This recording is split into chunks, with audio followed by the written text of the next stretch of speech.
Thank you, everyone. Thank you to Sakara for having me, for the invitation. I was actually just sitting in the back with Geraldine. Hi. And I was listening to the talk about, how we need to do more with data. We need to do things faster with data. And that's a theme that I've heard a lot about, and I'm already off the script. Okay. But it really reminded me of why it is that I think that this talk is important. And as you'll notice, I'll do my best not to make this sound boring. So the title of the talk is Responsible AI in Genomics, How to Prepare for a Future That's Already Here. The alternative title that my friends preferred was The Good, the Bad, and the Biased. So we have a slide for that, even though none of them are here. Anyways, I thought you might like that. Responsible AI is something that I'm really passionate about. And I'm hoping that by the end of this talk, you will be passionate about it too, if you are not already. If you're not passionate about it, I hope you'll be a little freaked out. Side fact. I come from the tech side of things, as that introduction mentioned. As I'll refer to the tech side of things in this talk, we are the move fast and break things people. Which sounds really cool if you're developing Facebook or Instagram. Not if you're doing research on diseases that affect people. And I realized that that crowd was becoming part of a very big problem that was about to affect a lot of people, because they were breaking things, but nowhere in move fast and break things is there and then go back and fix them afterwards. And when those things that are being broken are people, that's a problem. So I'm here to talk about what I'm seeing that's going on with this drive for more data, more processing. Love the GPUs, though. And what everyone in this room, because I don't want to do the alarmist thing of like, everything's on fire. Good luck. I want you all to leave here with a sense of agency, that there is something that you can do about it, that there's something we all can do about it, because that's what helped me. But that's enough for the first slide. I almost don't want to do this one after that, but I do have a degree in engineering. I built my career at the intersection of data, AI, and product strategy. For those of you who are familiar with the concept of a scanner, someone who can never pick one thing to focus on, that's me to a T. Worked out eventually. For the past 15 years, I've been working at startups, mostly in the data analytics and data field in general, leading teams. I've worked on analytic tools. I've worked in precision medicine. I've worked in industrial analytics. I've worked in banking data. It's great. I fell into this field because I love working with data. And I felt like there was this pent-up value in all of this data that no one was really talking about. And then everyone started talking about it. And then it became AI. And I just want to say that I was into it before it was cool, because nobody thought I was cool, back when I was talking about how cool I thought that was. But so that led me to working with companies that had a lot of data. So much data, so much value. And they were handling kinds of data from patient, very private information, banking data, all of that kind of stuff, to press releases. They were meant to be public. There's a range. And at some point, I had a troubling realization, and that was that my skill set was very, transferable across all of these companies, because the data was being dealt with pretty much the same way. It's great for my career, not great for my sense of security when it comes to how data is being handled everywhere. I just realized that my notes have pages and I'm not following them, so why am I even looking? Anyways, the reason why that is that when you are doing things with data and you're in this space where tech happens to touch it, you are scared that if you don't move quickly, someone's going to leapfrog you because they didn't stop to think about it. And that means that you go from experimentation to deployment without really thinking about the consequences of what you're doing. Because In tech, what's the worst that can happen, right? I went to engineering summer camp when I was in high school. I was always this cool.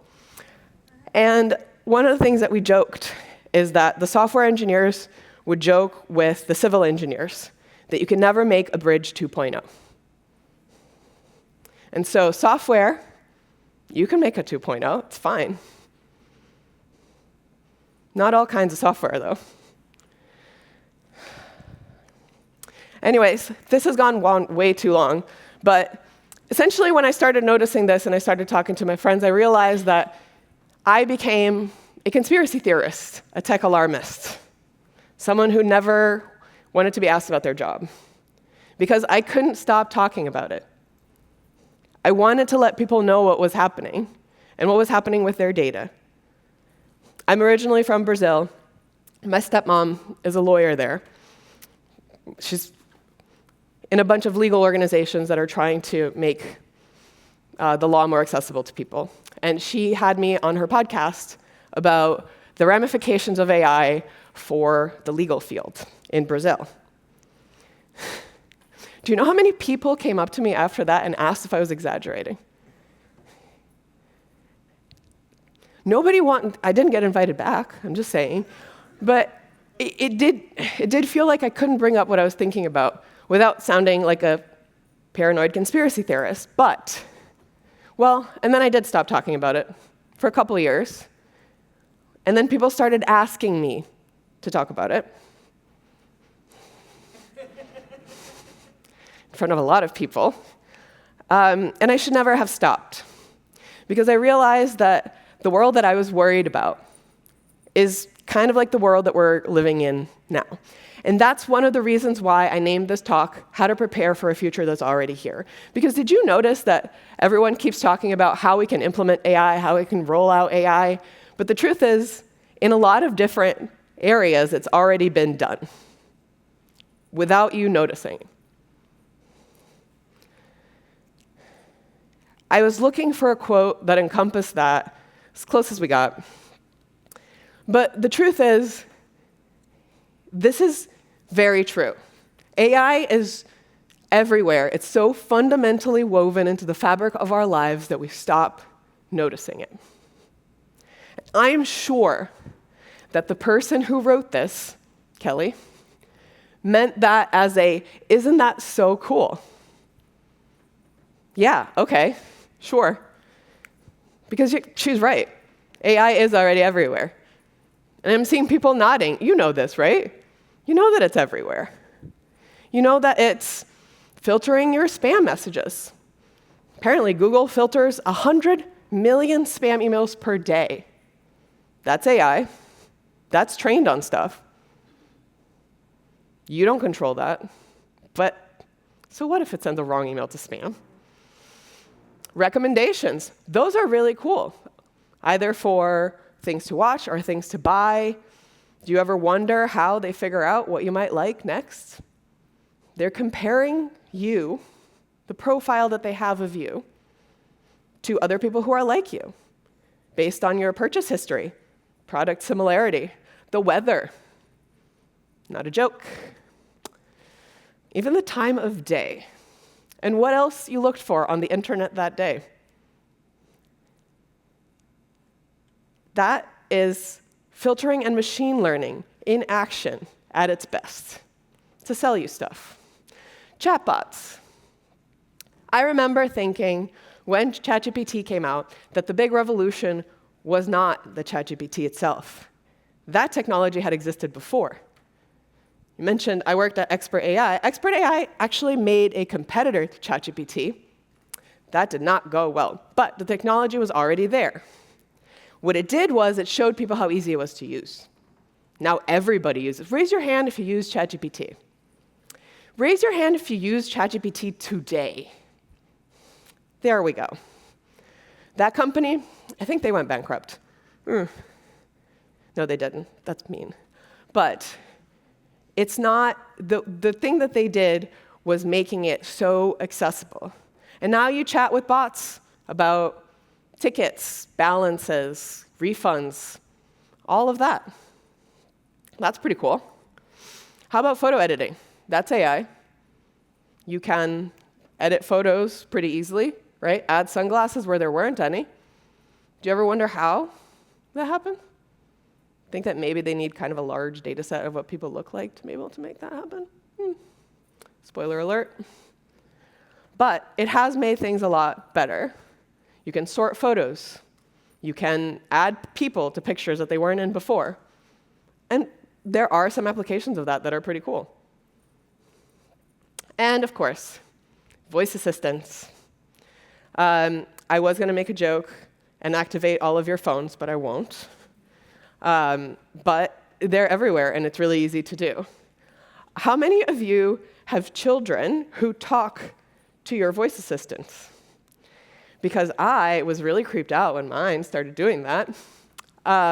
Especially when I would tell him something, and he would say, I'm going to double check that. Alexa. I was like, OK, Alexa's not your parent. And that's not how you learn about child labor laws. It's not important for you. And now he knows about minimum wage. It's like my entire allowance plan just down the drain. And so these are some really good examples of how AI is used in ways that are really cool and have transformed our world and is everywhere. Like I said, if I had said, hey Siri, everyone, right? But that's where it starts getting a little dicey. Because for a lot of the applications that I just mentioned, it requires another level of AIs everywhere. For example, fraud detection. Your bank is able to detect fraud, potential fraud, on your account, similarly to the way that you get spam emails filtered. That requires a database of transactions that are potentially fraudulent for them to train models on. But depending on how that model's tuned and the data that was used for it, it can lock out legitimate users from their accounts. It can make their money disappear until there's an investigation. And all of this is done by a robot, right? There's also counterterrorism. That's cool. We can go through enormous amounts of data that are crisscrossing the world all the time to check if there are potential threats being talked about. No human could ever analyze that much data. So we have models. That's cool. Which leads us pretty easily to surveillance. Because then, if you're trying to find someone that maybe you caught on the counterterrorism, you might want to have their face, right? And so, in a lot of public places, when you're walking, you're getting targeted for facial recognition, whether you agree to it or not.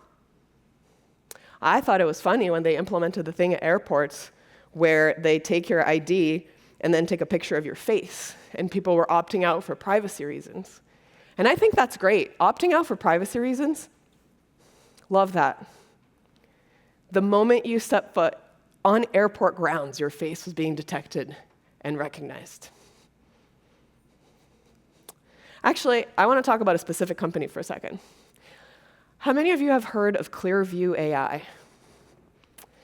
OK. It's about to be all of you, and if that's all I get out of today, that would be great.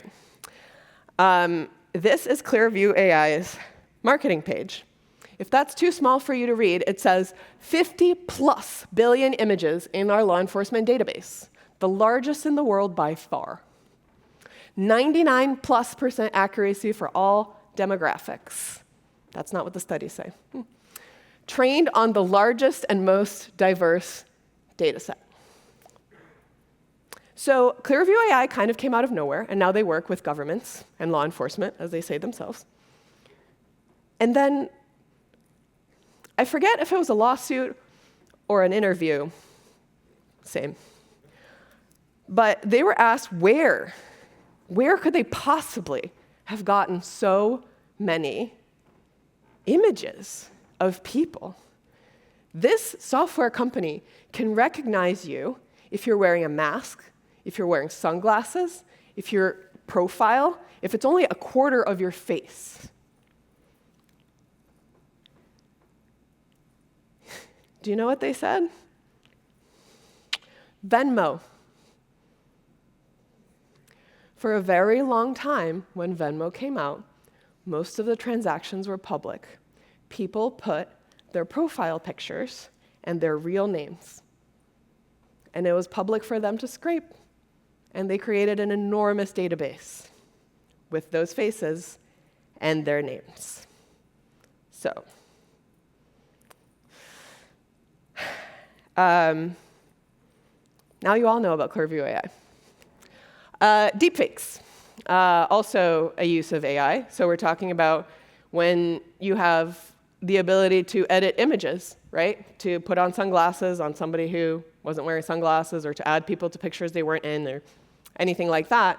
You can also generate an image or a video that never existed to begin with.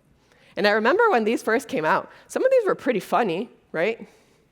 You could get people to be saying things that they obviously didn't say, which is funny if you're making fun of, like, a celebrity, maybe.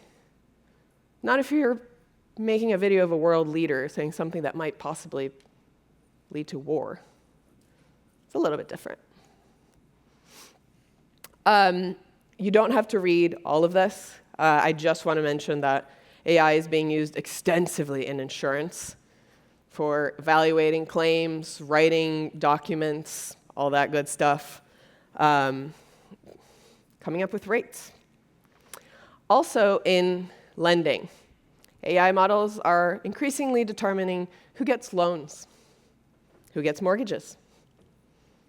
Very easy to just put the information in, and the AI model decides. Hiring. If any of you have looked for a job recently, it is infuriating how AI is being used in hiring, but it is being used ostensibly to make the process more efficient. And then, finally, the reason why we are all here, healthcare and research. It is being used in detection, diagnostics. It's great. There are AI tools out there that are better at detecting disease from scans than doctors are. And that's real. And that's going to save lives. But the decision-making part, we're asking this AI to make or influence decisions that can change or end lives sometimes. So we started out pretty chipper. Did that feel uncomfortable towards the end? Was it like, oh, this is great, but there's a limit after which it's not so great? When did it start to feel uncomfortable? I mean, I did put a slide right there in the middle, kind of giving the jig away, but it starts to feel uncomfortable because you sense an increase in the perceived stakes.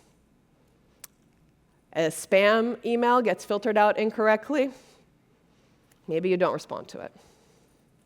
What are the odds that's life or death? But an AI misdiagnosing a disease? Telling someone that they can't get a loan? That's uncomfortable. The surveillance, that made me uncomfortable. If it suggests that you watch Game of Thrones, you're on your own. But that feeling of a loss of human judgment is what also makes people feel very uncomfortable. Because you can't argue. Especially with hiring, you see so many people whose resumes just immediately get turned around. No person to talk to. No empathy. No way to ask for clarification. It's a black box. I don't know. Which is part of the opacity and the lack of data control. You don't know how these decisions are getting made, and they're not required to tell you. There's this invisible logic that the algorithm is optimizing for. and you don't control that. So how did we get here? We had good intentions. But a lot of it has to do with the mindset that we had coming into this. AI didn't come from academia. In academia, you have ethical guidelines. AI did not come from a world with ethical guidelines. I know. I lived in that world. It came out of tech companies. Fast-paced, product-driven, scale, speed, disruption. Those are mantras. And if you disrupt any of these, you are the problem. So if you, at one point, stop and ask, hey, quick question, is this bad for people? The answer you get, and I know this because I did this, is we don't care. Because the people building these systems care about pushing code. They care that their code works. They care that it's efficient. They care that it makes money, that it's profitable and useful, and a lot of them are very talented engineers. But they are not trained to think about the downstream human consequences because there was never a thing when software was making Microsoft Word. Move fast and break things works. By the way, this is not Mark Zuckerberg. He loved it. He put it everywhere at the early Facebook offices, but this is not him.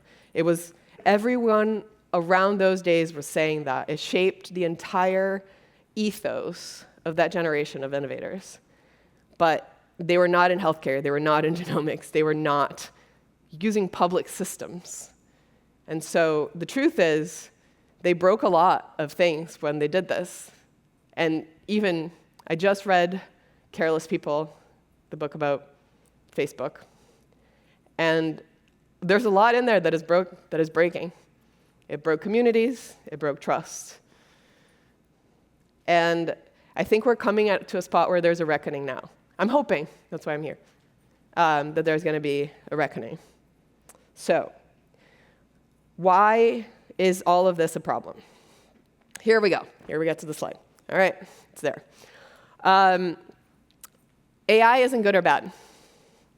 It's amoral. It's powerful. It's really powerful. That's why we're talking about it so freaking much. But that power without the adequate amount of scrutiny is very, very, very dangerous. So it can be helpful. We talked about the good. It can also hallucinate, make stuff up, make up case law that doesn't exist. That was funny. It can make stupid mistakes, can mislead people. That's the bad. And then there's the ugly, the biases. AI bakes bias at scale. So it takes the biases of the people who write the code and implements them at scale. Bias isn't new. We've been biased forever. We're people. It's impossible to not be biased. Models, similarly, cannot possibly not be biased. Everything's biased. It's just where the bias comes from. And it comes from people. But the thing is, if you have these models, these decisions coming from people who look the same, sound the same, and you bake in those biases to be used across the world to make decisions on behalf of people who don't look like that and don't sound like that, you start having some problems. So that is, it feels more fair because you're taking a bias set and you're applying it equally to people, but that's not debiasing. That's mass biasing on the view of a few people. And the thing is, again, it's not being done maliciously. The worst part is there are no big villains other than the people who are refusing to have this stopped so that we can talk about it, so that we can ask questions, so we can have legislation, so we can fully understand, so that it's not a black box, so that there's more transparency. So if we are deploying the AI that works well on the data that it was trained, it's because the data that it was trained exists in the context of where it was built. And we know a little bit about biased data sets, I hope. Well, that was depressing. It's about to get more depressing. All right. How many of you have heard of the Amazon hiring snafu with AI? God, I love these stories. In 2018, Amazon deployed a first-of-its-kind AI system to sort through resumes. And it was trained on the best employees that Amazon had. How many of you can already see why this is a problem? The best employees that Amazon had were hired by people who had biases. And so when they trained the model on the resumes of those people, it took them a while, and this is part of my point. It's that there wasn't enough auditing. And so it took them a while to realize that it was downgrading resumes that included the word women. So if you had women's chess club captain, women's lacrosse, you're not getting hired. But this is a great example of, on paper, it sounds like a good idea. Like, why wouldn't you do that? But no one stopped to think, what is it exactly that we are doing with this model? What is the data set representative of? And is it giving us the outcomes that we want? If it's more white boys, yes. Biases in lending. So we talked about this a little bit. Actually, there's a next point that I love to make, but I'll have to calm myself down. The biases in lending, the AI models, use proxies like zip code, education level, or phone type, whether you have a landline or a cell phone, to make decisions about lending. I mean,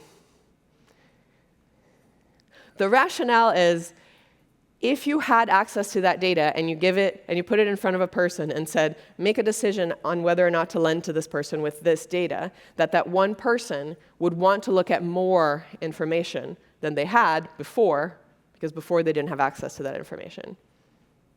I don't know if I love that example. So you decide who gets a loan, how much the loan is, what the interest rate is using a model. If you use a zip code, you get people who are from poor neighborhoods. They get worse rates. A cool example is when Apple launched their credit card, they used, thank you, people who lived, like couples, applied for the credit card together. And one person reported that his wife got 20 times less credit than he did. Same house. Same, pretty much everything. They were married.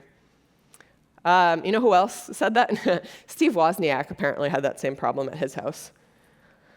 Whoops. So again, if these models are trained on historical loan data that already has baked into it past discrimination, it will reinforce that discrimination at scale. My favorite, raise your hand if you understand the US credit model. Awesome. Raise your hand if you love it. Great. Raise your hand if you hate it. Okay. What if I were to tell you, for those of you who are foreign, I am very sorry. I am also foreign. And one of the things that took me the longest to understand was what the heck the American credit system was, or how it was scored. It was worse than the SATs. But anyways, so Americans get a social security number, and that is associated with their credit score. It's supposed to be a score of creditworthiness. Problems already started with that sentence. But what if I told you that it's better than what we had before? Does anyone believe me? Because it's true. It's true. Because what we had before is you would go to a bank, and you would meet with the bank manager, and you would ask him, please, sir, may I have a loan? If he liked you, if you looked like him, he might give you a loan. If not, you're screwed. So basically, the attempt at the credit score model was to make that better, But then what they baked into the calculation were all of the things that would have disadvantaged people in the past already. So, not a vast improvement, because, the system tracks these selected indicators. And if I do my job by the end of this, you're going to be like, selected by whom? Which indicators? How did we select these? Because nobody asked that. So the training data was again skewed. And we again biased en masse. And again, have you tried to contest your credit score? Because at least there's a literal government process for that, because that's nuts. Biases in healthcare. Now we're starting to get to the reason why we're here. Biases in healthcare can be literally deadly. Again, we are baking in data that is rife with inequalities, and we are using that to make healthcare decisions. One widely used US algorithm predicted patient care needs based on healthcare spending. So they correlated how much you needed healthcare based on how much you spent on healthcare. So people in historically marginalized community who received less care because they were marginalized communities were identified as having fewer healthcare needs. Brilliant. So they were assumed to be healthier. Cool. This affected millions of patients, obviously. And these are the problems that have been published, that people talk about, right? Famously, I mentioned of some of the cool applications of AI, there are detection tools now that can tell if a mole is skin cancer with just a photo based on a very large data set of what I'm sure were consented images. It only works on white people, because most of the research is done on white people. So again, a tool that works really, really well only for a segment of the population, because it's the segment of the population that has the data trained on them. So we're going into this bias deployed at scale affects hiring, lending, credit, and your life. Which gets us to research. Hey, you guys do research, right? Most genomics data sets are overwhelmingly white and male. That's just how it is. That's just how it's always been. In fact, as of 2023, more than 80% of genome-wide association studies were conducted on populations of European descent. So predictive models are way less accurate if they use that data on people who are not from those backgrounds. And I take that very personally because, so if you've ever seen the TV version of a heart attack, you know that that's not how heart attacks happen on women, right? They get stomach aches. They don't get shooting pain down their left arm. No, they get stomach aches. But that knowledge is not disseminated. It killed my grandmother. Not a joke. She had a stomach ache. She was sent home with omeprazole. Also, I'm part Native American, not in an Elizabeth Warren way. I was born and raised in Brazil. There's a huge chunk of my family that actually looks Native American, including my father. And these things don't work for them. This is personal to me, because it might work for me, but it doesn't work for them. These are not trained data sets on these people, because historically the research has not been done on them, it has not been done for them, it has not been done by them.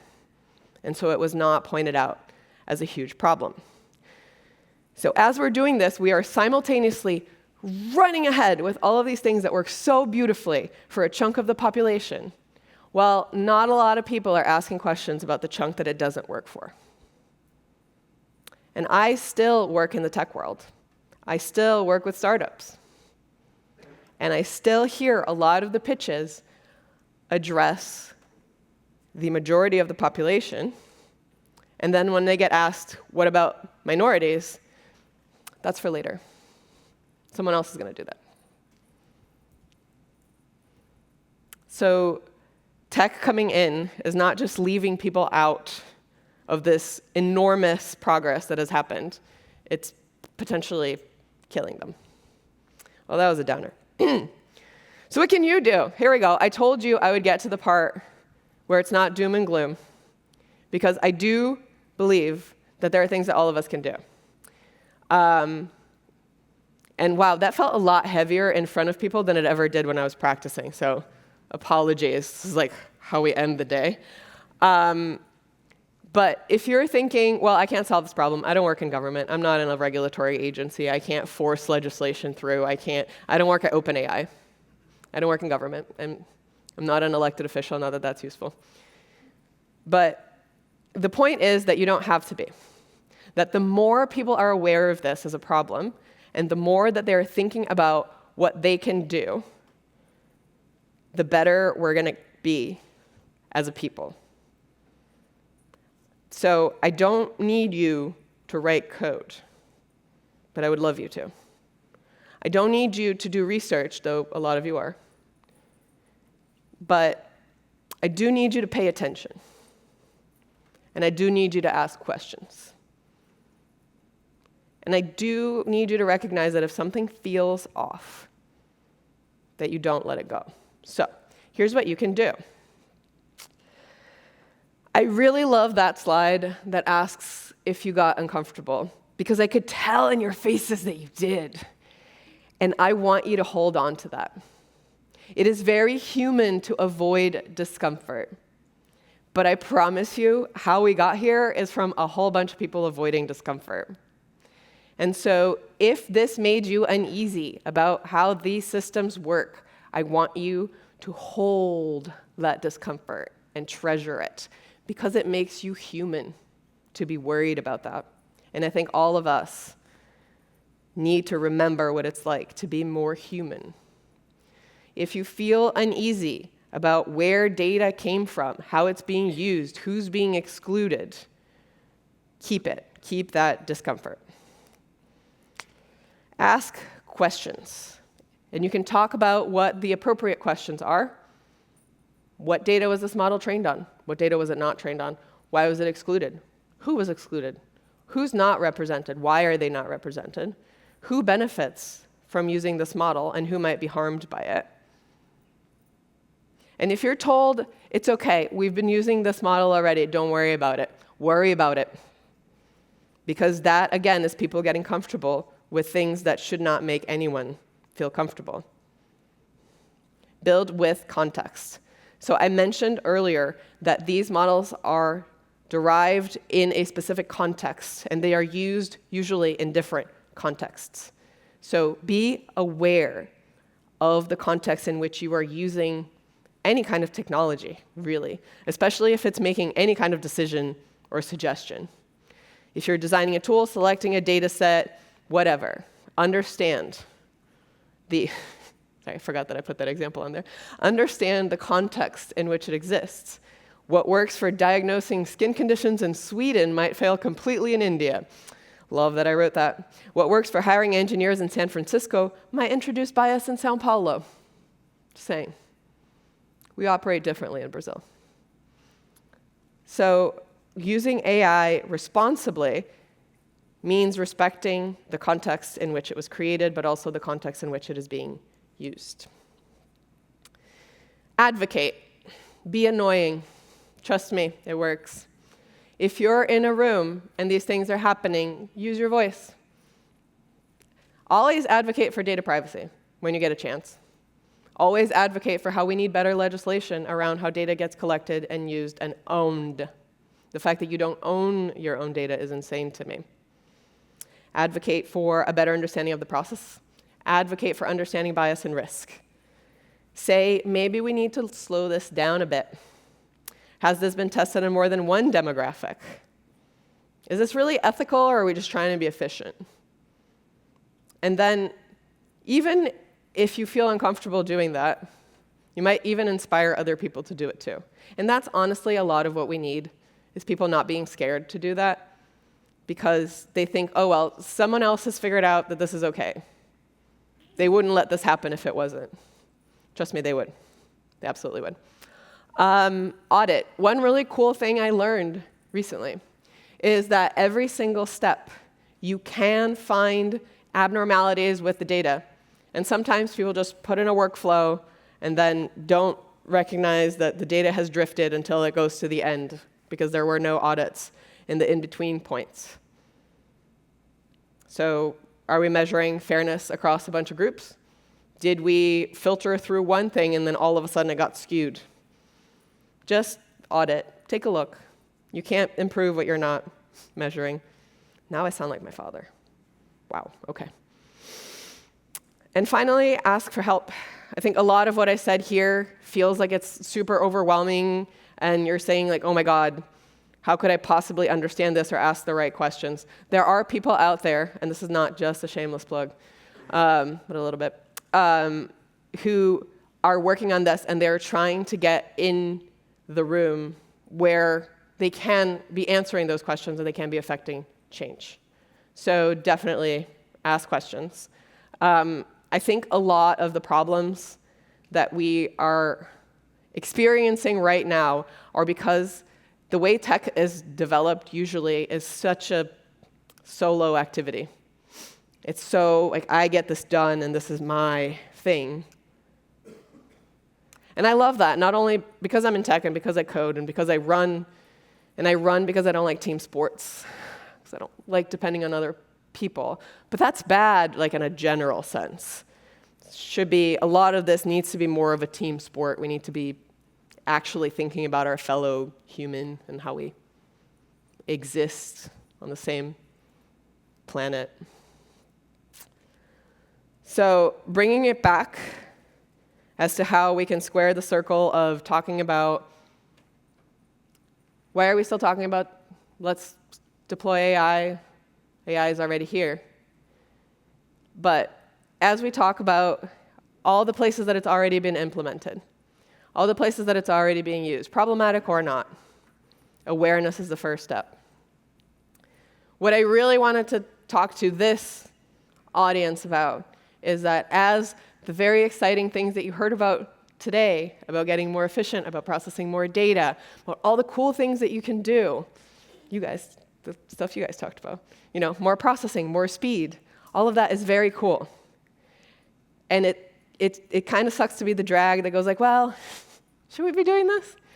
But I beg you to do it. It's very important because this future is here and we're all living in it. We're all a part of it, for better or for worse. So you don't have to ask if you're part of this in any way. I can tell you that you are. And I will make my favorite chemistry joke. I apologize. I ask that you be part of the solution, not of the precipitate. I lost a bet. Okay. I think that's the last one. Yes, it is. So thank you very much. I hope this was helpful, at least informative. I'm sorry if it was scary, but I hope that it gave you things to think about and things to worry about and things to question. So thank you very much for your attention.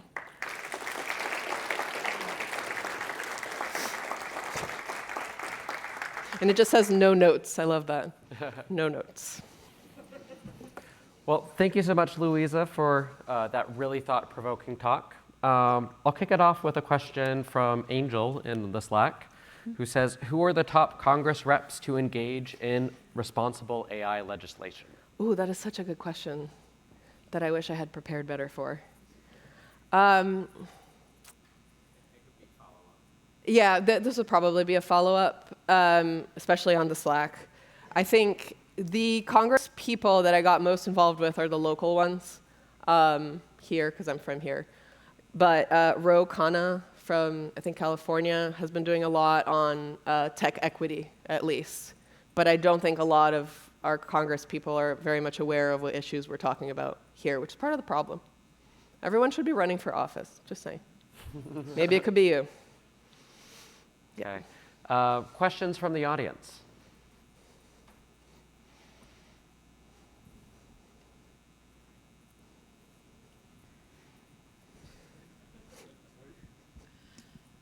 Thank you for the talk. My wife works in cybersecurity, so probably she is fan number one of you because she knows a lot of that things. One of us. Yeah.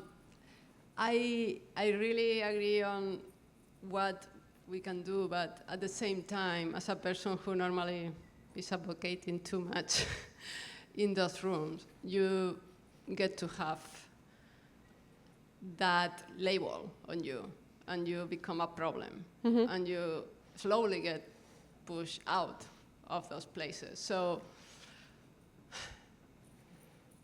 yeah, what do we do there? Like, how we advocate, but how we keep people in the room, because it's very easy to remove them. Yeah, that is a very good question, and one that I've struggled with probably the vast majority of my career, because I've had a big mouth the whole time.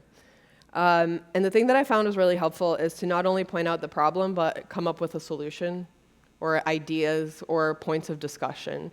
Especially if you can bring people in to the conversation, it helps a lot so that it's not, just one person in a meeting going like, I would like to throw a wrench in what everyone else is super excited about. I think having some conversations with people to get it started so that everyone is kind of thinking about it, and then having some sort of hey, I think we should be maybe doing this other thing. But I know it's not easy. And that's how we've gotten here, is because a lot of the excitement of like, oh, we can do so much so fast, and then have to be the person who goes, maybe we shouldn't. You're right, it does get you kicked out of the room. So I would say, this is why I think it's important to talk about, because then more people are aware and more people can step in and say, yes, that is a good thing for us to be talking about, and here are some resources or solutions.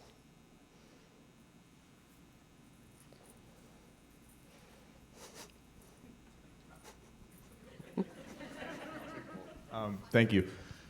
So obviously there's a lot of conversation about like how are we, or if we are going to pass legislation to, incentivize people to act, responsibly with AI.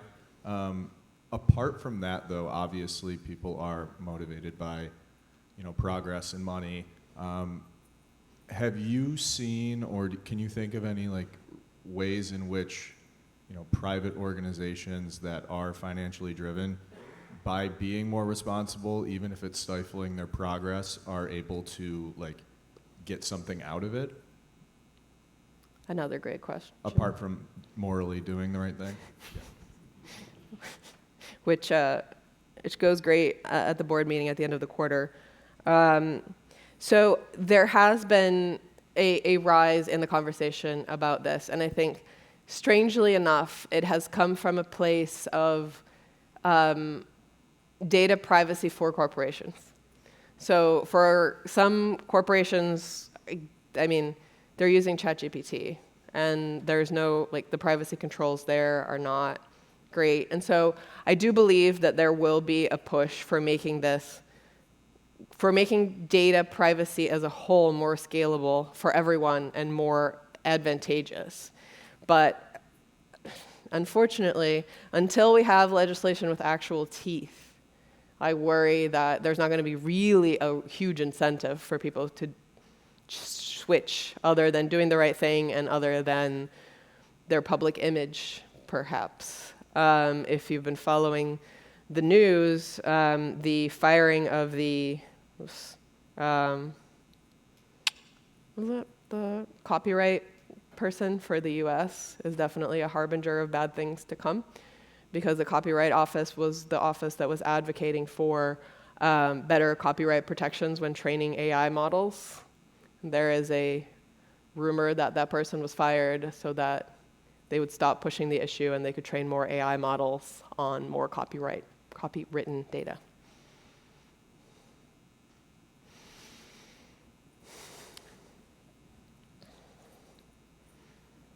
At least you're getting your cardio. That's great. Congrats on the talk.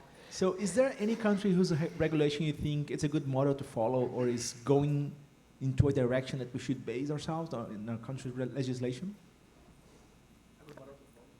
I mean, you want me to say GDPR. GDPR. I think one of the things that I mentioned casually as a throwaway comment is that the concept that people don't own the data about themselves is insane to me. Imagine if you could take all of your internet surfing data, all of the stuff that you bought, package that up, and then sell it to a corporation who's trying to sell something to you. It's your data. Why can't you do it? Why does Facebook get to do it? That's insane to me. And so when GDPR came out, I was working at a company called ZoomInfo. Don't throw eggs, please, they're expensive. But it's a company that was scraping data off of the internet and selling it. And when GDPR came out, they were terrified, and I was the one tasked with implementing the response to GDPR. And it is basically, this is my data, and I want you to remove it, and I have a right to do that. That is a great first step. I think the thing that we need for governments to deal with this better is have people in government who understand it. And we don't have people in government who understand it. We don't have people in many spheres that understand this at all. I mean, if you saw the congressional testimony where a legislator asked, if you move your phone from here to here, does Google know that you did that? This is the kind of lack of understanding that we're dealing with. A lot of the things that I talk about, my friends are smart people. They work in tech, they work in research. They're literal neuroscientists, and they don't get it. They don't understand all of the things that's going on. And to have anyone else understand it is insane. You would need to have someone who really understands all of the potential loopholes to be able to come up with something that actually works. Okay. Thank you so much. That's all the time we have questions for. And there are more questions in the Slack if you want to ping in and answer there. And let's give a big hand to Luisa.